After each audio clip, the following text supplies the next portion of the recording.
Hi, I'm Jack Canfield, and welcome back to another segment of Talking About Success. Over the last 8 years, my next guest, Suzy Koontz, has helped over 1 million students fall in love with learning math. She's also the author of 15 books and the creator of the Math&Movement program, Movement and Literacy, and founding board member of the National Math Foundation. I'm really excited to talk to you today because all through school, math was not my favorite subject. And when I ask people in my seminars, was there a subject you didn't like in school? Math comes up as the #1 subject. So this will be fun. Hopefully a lot of other people can not suffer the way I did, and I know you did growing up. So how did you get into this Math&Movement program? What got you involved in all this? It was really my kids who got me involved with it. I'm a professional mathematician, I'm an actuary, and I've passed all these exams to become an actuary.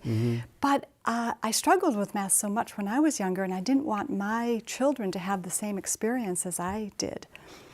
So that's why you're passionate about this? Yes, yes. So talk about your experience. So when I was in 5th grade, I thought for sure I was going to fail math. I was listening at the end of the year, and the teacher was reading the names of the kids that had passed, and I thought for sure I was not going to pass because I couldn't solve those double-digit math problems. And so she's reading the names one after another, and eventually I heard my name, so thankfully I passed. But then it continued in this way, where I struggled with math, as many kids do. I learned now that I was a kinesthetic learner. I really struggled with sitting still. And right now we have so many kids that are in that same situation. But then in high school I saw something, and that is there were a lot of kids that were taking these honors math classes. And I thought, wow, I want to be smart. I want to be smart like these kids.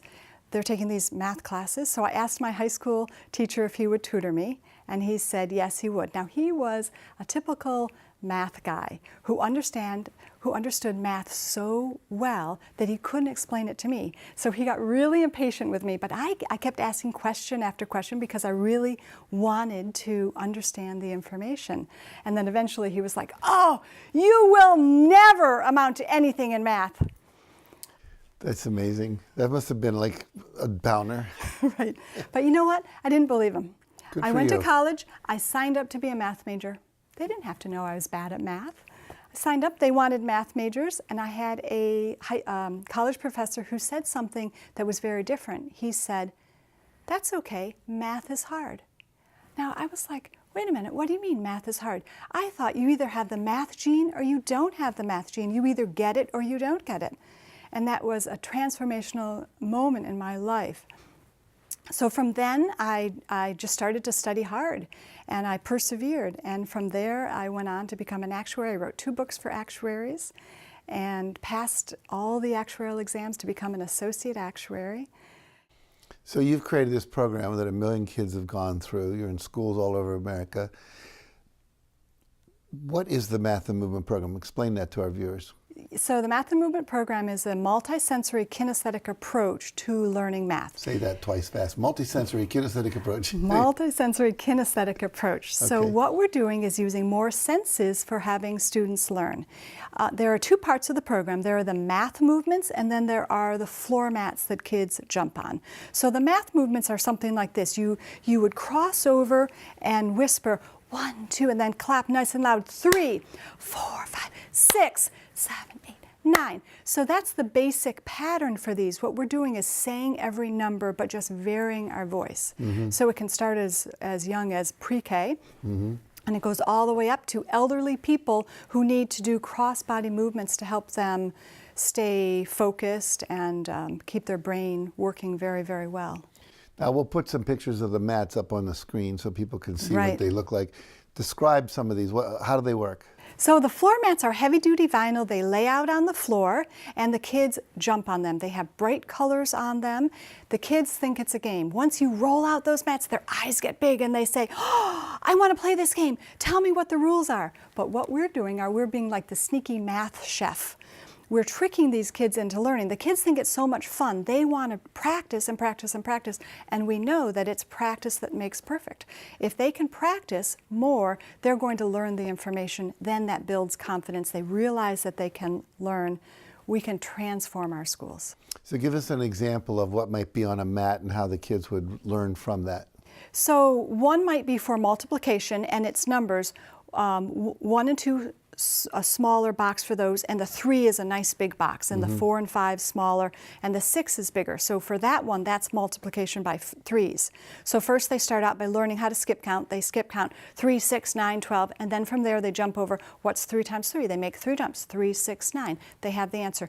We also have a clipboard with a multiplication sheet. They write it down, they go back, they jump, they figure out what the next question would be. They stay focused and engaged and loving the process, and very quickly the students learn the information.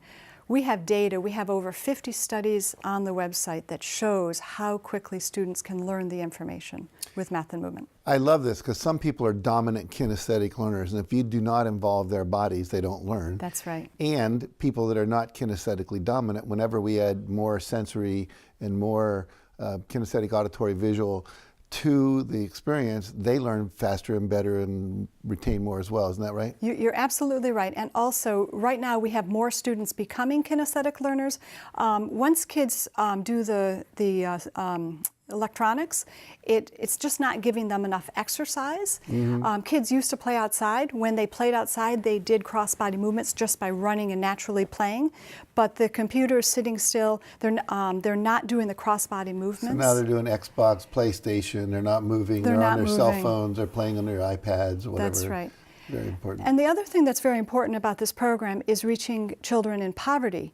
So what studies are showing is that when a student is in poverty, more of them are kinesthetic learners. So when you're talking about children that are struggling with, do I have a meal tonight? Do I have a place to stay? The tensions that come from poverty, these kids really cannot learn in the traditional strategy. The sit down, everybody sit here, but they can learn when they're up and moving, and they love it. Sure. Now, I know you're really into research, and one of the latest fields that's really changing everything is neuroscience. Talk about some of the neuroscience research and how that supports what you're doing. Yes, in Math and Movement, we take everything in neuroscience, the new research, and incorporate it. So, for example, in our brain, we have a corpus callosum, and this is a cable of 250 nerve cells, neurons, that goes back and forth between both hemispheres of the brain. When we do these cross-body movements, we integrate the left and right hemispheres of the brain. We take information and we shoot it back and forth across that cable. Why is that important? Because that helps students be able to learn faster and to be able to retain information. Also, exercise pumps glucose and oxygen into the brain. That's the fuel for the brain. That's what charges up the brain and helps the brain to learn more quickly and to stay focused. Also, exercise grows new brain cells, and that's new in neuroscience. We used to think that you'd have one set number of brain cells and that's it, but we've learned now that exercise increases that. Now, I know that my partner, when we were doing Chicken Soup for the Soul, Mark Victor Hansen and I, we used to go for a walk about every hour. He was an ADD, couldn't sit still kind of guy. And he said, thank God there's a profession called public speaking because you can stand up, walk around, and get paid for it. But the reality was every time we would go for a walk, we'd have our best ideas. So I think this glucose and oxygen was part of that. That's right. Very cool. Now, you mentioned research. You have a lot of data. What does that data show? Yes, so the data shows that kids, when they are involved with Math and Movement, they learn at least 5 times faster. 5 times faster. And that's just like preliminary research. And we have now over 50 studies on the website. We have studies with intervention. That's a very important group where kids are, they're not making it in the regular classroom. They know they need some type of intervention. So our one study took groups of students, and this is a study that we partnered with a university to do, and we have a control group and an experimental group, and it showed that Math and Movement students learned so much faster. This should be in every school. It should be in every school. I get it. It's powerful. Get it. So how many schools are you in? Over 1,000 schools at this point in time. In 1,000 schools. Right. That's right. Now that's very impressive. In 8 years. Yes. Done a lot. And yet I think I read some research once where there's 22,000 schools in America, so there's a lot more to do. Yes. Yeah. So in addition to schools, I know you have your program being helpful in other arenas. Talk about that. After school programs, it is powerful. And let's think about this. If a student has not learned during the traditional school day, why would we want to do the same thing? Let's talk about summer school also. If a student has gone all year learning and they need to go to summer school, why do the same thing? Why not do kinesthetic strategies in after-school programs and summer school programs? Also, homeschooling families, that's a great way. We're trying to get the materials into libraries so that teachers and homeschoolers can borrow the materials. And nursing homes, older people, as they age, they start to lose their focus. And there's been studies that exercise can help the older people keep their mental faculties longer. Sure. Now, movement and literacy, talk about that. Yes, so Math and Movement was so incredibly powerful and loved that we developed a whole new program called Movement and Literacy. And that's where we take the words, like sight words, high frequency words, we've put those on floor mats.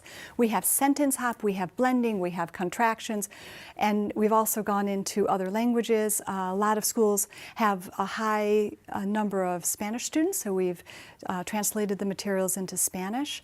And I have to tell you this story of a student that is associated with movement and literacy. This is a boy that was in the worst possible situation. He and his siblings were rescued from a meth house. Wow. So the parents were not doing their job. So the police officers came, they rescued the students, and they said, these students have brain damage. They're speaking incoherently. They placed them in foster care. And the foster care parents are amazing. They want to help these kids. They partnered with a neighbor who was a school teacher. They put the little boy who was 10 years old in 3rd grade with this teacher. And the teacher is an amazing teacher and so creative.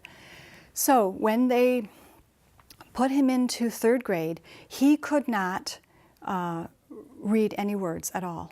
He knew a few letters of the alphabet and he could write his name, that's all.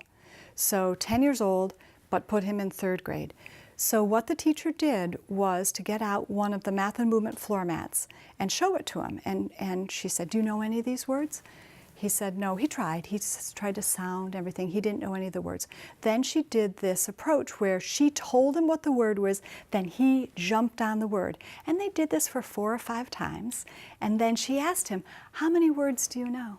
How many words do you think he might have known, given he didn't know any words at all? And then she just had him jump on the mat, like 1 or 2 maybe?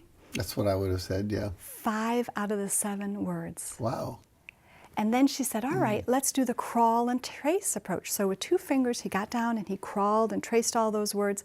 Then how many words do you think he knew? All of them. Yeah. All of them. That's exciting. And that was the spark. And he was like, I can learn. And he was saying to the foster's parents, I don't feel good about myself. I don't think I'm ever going to be able to learn. And then all of a sudden he realized, I can learn. And so she did creative things, like she partnered this boy with a high-end reader. So they went down to the 1st grade classroom, and the reader, the other 3rd grade boy who could read those words, would tell him the words, and he would say, okay, 1st graders, I'm going to show you what these words are, and I'm going to tell you these words. And the high-end reader would whisper the word is away. So he'd say, it's away. He would jump on that word. So essentially, he was learning those words while he was teaching the 1st grade students. Brilliant. And building his self-confidence. That's a great story. I love that. Makes me feel good. I want to smile because we want all kids to have that experience. Yes. Now, you talked about obesity. Have there been organizations that are wanting to decrease obesity in children supporting your program? Yes, there have been many organizations that want us to reduce obesity, and they have contacted us. Here's why. Because teachers know that kids need brain breaks throughout the day. They know, they're looking at their eyes. They can see that they're starting to lose focus. But they have a lot of content that they have to cover. So what the organizations have found is that if they use Math and Movement, if they buy Math and Movement for the school, the teachers are ecstatic. They love the program because they can get the kids to learn faster and get the exercise at the same time. One more question. You mentioned a book. We were talking before we came on air It had like 250 exercises in it. Talk about that for a moment. So this is my book called The Math&Movement Training Manual, and this has movements that teachers, parents can use throughout the day that use these cross-body movements. There's different categories. There's sit-down math, there's hallway math, there's active math, and active math whisper loud. So it's all times throughout the day that parents or teachers, after-school teachers, could use these movements to integrate both hemispheres of the brain, give the students solid counting practice, and energize the students. Lovely, lovely, lovely. So all these materials are available at your website. Mathandmovement.com. Mathandmovement.com, very simple. And you go into school districts. Just talk about that for a second. You go into school districts and you create these nights for parents and teachers. Talk about that real briefly. So we also want to get the parents involved. We want parents to say to their child, you can learn math. You can learn anything you want to learn. We do not want parents to say, I never learned math. You probably won't be able to either.